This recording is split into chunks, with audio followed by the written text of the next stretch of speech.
ओम श्री गणेशाय नमः। बोलिए चौथ माता की जय। बोलिए संकटा माता की जय। आप सभी पर संकटा माता की कृपा सदैव बनी रहे। आप सभी को संकष्टी चतुर्थी सकट चौथ की हार्दिक शुभकामनाएं। आज की वीडियो में हम सुनेंगे संकटा माता की संपूर्ण कथा। हिंदू धर्म में देवी देवताओं की पूजा का विशेष महत्व होता है। इनमें से संकटा माता का व्रत भी बहुत प्रसिद्ध है। सकट चौथ के दिन संकटा माता की कथा को सुनने से भक्तों पर आने वाले सभी संकट दूर होते हैं। संकटा माता को संकट हरने वाली देवी माना जाता है। संकटा माता की कृपा से जीवन में किसी भी दुख या समस्या का सामना नहीं करना पड़ता है। संकटा माता के व्रत का पालन करने से भक्तों की सभी समस्याएं दूर होती हैं, उन्हें सुख शांति और समृद्धि प्राप्त होती है। संकटा माता की व्रत कथा का महत्व इतना अधिक है कि इसे सुनने से ही सभी संकटों का निवारण हो जाता है। इस व्रत कथा को सुनने से जीवन में सुख समृद्धि स्वास्थ्य और शांति का वास होता है। तो प्रिय श्रोताओं, सकट चौथ पर हम सुनते हैं संकट हरने वाली संकटा माता की संपूर्ण कथा। तो चलिए कथा को प्रारंभ करते हैं। आपसे अनुरोध है कि कथा को बीच में अधूरा मत छोड़िएगा, पूरा अवश्य सुनिएगा। किसी भी कथा को बीच में अधूरा छोड़ने से दोष लगता है। तो चलिए आज की कथा प्रारंभ करते हैं। एक बुढ़िया थी। उस बुढ़िया का एक बेटा था जिसका नाम था रामनाथ। रामनाथ धन कमाने के लिए परदेश चला गया। बुढ़िया अपने पुत्र के विदेश जाने के बाद बहुत चिंतित और दुखी रहने लगी, क्योंकि उसकी बहू से प्रायः नित्य खरी खोटी सुनाया करती थी। इसलिए बुढ़िया प्रतिदिन चिंतित और उदास रहती और घर के बाहर स्थित कुएं पर बैठकर रोया करती थी। बुढ़िया का यह क्रम रोज चलता रहा। एक दिन कुएं में से दिए की माँ नामक एक स्त्री निकली और उसने बुढ़िया से पूछा, बूढ़ी माँ, तुम इस तरह बैठकर क्यों रोती हो? तुम्हें किस बात का कष्ट है? तुम मुझे अपना दुख बताओ, मैं तुम्हारे दुख को दूर करने का प्रयत्न करूंगी। बुढ़िया ने उस स्त्री का प्रश्न सुनकर कोई भी जवाब नहीं दिया और रोती ही रही। दिए की माँ बार बार एक प्रश्न दोहराई जा रही थी। वह बुढ़िया इस बात को झुलझुला उठी। उस बुढ़िया ने दिए की माँ से कहा, तुम मुझसे बार बार ऐसा क्यों पूछ रही हो? क्या सचमुच तुम मेरा दुख जानकर उसे दूर कर दोगी? बुढ़िया की बात सुनकर दिए की माँ ने उत्तर दिया, मैं अवश्य ही तुम्हारे कष्टों को दूर करने का प्रयत्न करूंगी। बुढ़िया ने दिए की माँ का ऐसा आश्वासन पाकर कहा, मेरा बेटा कमाने के लिए परदेश चला गया है। उसके पीछे मेरी बहू मुझे बहुत बुरा भला कहती है। यही मेरे दुख का कारण है। बुढ़िया की बात सुनकर दिए की माँ ने कहा, यहाँ के वन में संकटा माता रहती हैं। तुम अपना दुख उन्हें सुनाकर कष्ट से छुटकारा पाने के लिए प्रार्थना करो। माँ बहुत दयालु हैं, दुखियों के प्रति बहुत सहानुभूति रखती हैं। निसंतानों को संतान, निर्धरों को धनवान, निर्बलों को बलवान और अभागों को भाग्यवान बनाती हैं। उनकी कृपा से सौभाग्यवती स्त्रियों का सौभाग्य अचल हो जाता है। कुंवारी कन्याओं को इच्छित वर की प्राप्ति होती है। रोगी अपने रोग से मुक्त हो जाता है। इसके अलावा जो भी मनोकामना हो वह सभी पूरी हो जाती है। इसमें कोई भी संदेह नहीं है। दिए की माँ की ऐसी विलक्षण बात को सुनकर बुढ़िया संकटा माता के पास गई और उनके चरणों पर गिरकर विलाप करने लगी। संकटा माता ने बड़े ही दयालु होकर बुढ़िया से पूछा, बुढ़िया, तुम किस कारण इतने दुख से बार बार रोती रहती हो? बुढ़िया ने कहा, हे माता, आप तो सब कुछ जानती हो, आपसे तो कुछ भी नहीं छिपा है। आप मेरे दुख को दूर करने का आश्वासन दे तो मैं अपनी दुखद गाथा आपको सुनाऊं। बुढ़िया की बात सुनकर संकटा माता ने कहा, मुझे पहले अपना दुख बताओ, क्योंकि दुखियों का दूर करना ही मेरा काम है। संकटा माता के ऐसा कहने पर बुढ़िया ने कहा, हे माता, मेरा बेटा परदेश चला गया है। उसके घर में ना रहने से मेरी बहू मुझे तरह तरह की बातें सुनाया करती है। उसकी बातें अब मुझसे सहन नहीं होती। इसी कारण परेशान होकर मैं बार बार रोया करती हूँ। बुढ़िया की इस दर्द भरी बातों को सुनकर संकटा माता ने कहा कि तुम घर जाकर मेरे लिए मनौती मांगकर मेरी पूजा करो। इससे तुम्हारा बेटा सकुशल घर वापस आ जाएगा। मेरी पूजा के दिन सुहागिन स्त्रियों को आमंत्रित कर उन्हें भोजन कराना। ऐसा करने से तुम्हारा बेटा अवश्य ही तुम्हारे पास आ जाएगा। संकटा माता के कहे अनुसार उस बुढ़िया ने मनौती मांगकर पूजा की और सुहागिन स्त्रियों को भोजन के लिए आमंत्रित किया। परंतु विचित्र बात यह हुई कि जब बुढ़िया ने स्त्रियों के लिए लड्डू बनाने शुरू किए तो उससे 7 की जगह 8 लड्डू बन गए। इस बात से बुढ़िया बहुत ही असमंजस में पड़ गई। ऐसा होने का क्या कारण है? कहीं मुझसे गिनने में तो कोई गलती नहीं हो रही, अथवा अपने आप 8 लड्डू बन जाने का कोई अन्य कारण है। उसी समय संकटा माता एक वृद्ध स्त्री के रूप में बुढ़िया के सामने प्रकट हुई और बुढ़िया से पूछा, क्यों बुढ़िया, आज तुम्हारे यहाँ कोई उत्सव है क्या?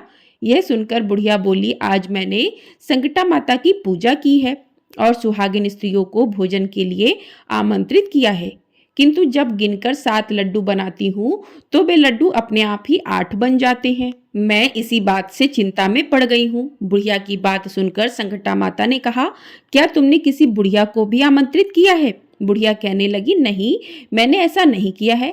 परंतु तुम कौन हो? संकटा माता ने कहा, मैं बुढ़िया हूँ, मुझे ही आमंत्रित कर लो।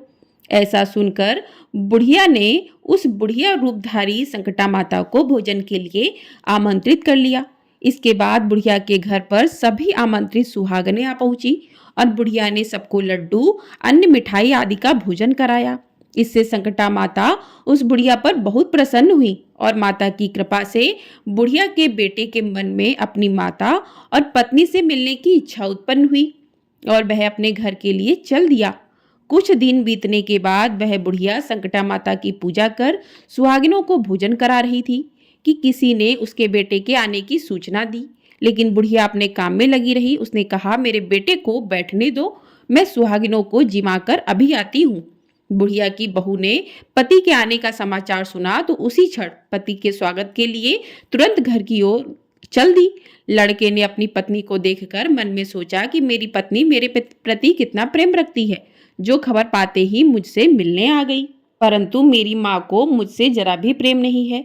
मेरे आने की खबर पाकर भी मेरी माँ मुझसे मिलने नहीं आई। जब पूजा का काम समाप्त हो गया, सभी सुहागिनें भोजन करके अपने अपने घर को लौट गईं। बुढ़िया अपने बेटे से मिलने के लिए उसके पास पहुंची। माँ के आने पर बेटे ने पूछा, माँ अब तक कहाँ थी? माँ ने कहा, बेटा, मैंने तुम्हारी कुशलता के लिए संकटा माता से मनौती मांग रखी थी, उसी को पूरा करने के लिए सुहागिन जिमा रही थी। संकटा माता की कृपा से उसका मन अपनी पत्नी से हट गया और उसने माँ से कहा, माँ, या तो मैं यहाँ रहूंगा या तो ये रहेगी। बुढ़िया ने कहा, बेटा, तुम्हें मैंने बड़ी कठिन तपस्या से पाया है, इसलिए मैं तुम्हें नहीं छोड़ सकती। चाहे बहू का भी त्याग करना पड़े, मैं कर सकती हूँ। अतः लड़के ने अपनी पत्नी को घर से निकाल दिया। घर से निकलकर बाहर आई तो बहुत दुखी मन से एक पीपल के पेड़ के नीचे बैठकर रोने लगी। एक राजा उधर से जा रहा था। उसे रोता देखकर राजा रुका और पूछा, तुम क्यों रो रही हो? तब उसने अपनी सारी व्यथा राजा को सुनाई। राजा ने कहा, आज से तुम मेरी धर्म बहन हो, इसलिए रो मत, मैं तुम्हारे सभी कष्टों को दूर करने का प्रयास करूंगा। यह कहकर राजा उस स्त्री को अपने महल में लेकर आ गया। महल जाकर राजा ने रानी को सारी कथा सुनाई और रानी ने कहा, देखो, आज से मेरी यह धर्म बहन है, इसी महल में रहेगी और इसको किसी भी प्रकार का कष्ट नहीं देना चाहिए। राजा के यहाँ पहुंचकर कुछ दिन बाद धर्म से प्रेरित होकर रामनाथ की पत्नी ने भी संकटा माता का व्रत आरंभ कर दिया और संकटा माता के निमित्त सुहागिनों को भोजन कराने के लिए आमंत्रित किया। उसने रानी को भी आमंत्रित किया। जब सभी सुहागिनें लड्डू खाने लगी तो रानी ने कहा, मुझे तो रबड़ी, मलाई और स्वादिष्ट मिष्ठान ही हजम होते हैं, यह पत्थर समान लड्डू कैसे हजम होंगे? ऐसी अवहेलनापूर्ण बातें कहकर रानी ने लड्डू खाने से मना कर दिया। कुछ समय बाद संकटा माता की कृपा से रामनाथ अपनी पत्नी को खोजते हुए राजा के महल में आया। आकर अपनी पत्नी को संकटा माता की पूजा करते हुए देखा तो संकटा माता को हाथ जोड़कर प्रणाम किया और अपनी पत्नी से कहा, प्रिय, मेरे अपराध को क्षमा करो। उसकी पत्नी ने कहा कि हे नाथ, यह सब प्रारब्ध से ही होता है, इसमें आपका कोई दोष नहीं है।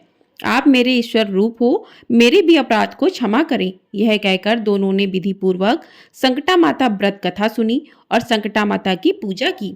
पूजा को समाप्त कर सुहागिनों को जिमाकर दोनों पति पत्नी अपने घर की ओर प्रस्थान के लिए तैयार हुए। जाते समय रामनाथ की पत्नी ने राजा रानी से कहा कि जब मुझ पर दुख पड़ा था तो आप लोगों ने धर्म बहन बनाकर मुझे आश्रय दिया था। यदि आपको किसी भी तरह की सहायता की आवश्यकता हो तो मेरी कुटिया में निसंकोच चले आना। ऐसा कहकर दोनों पति पत्नी अपने घर चले गए।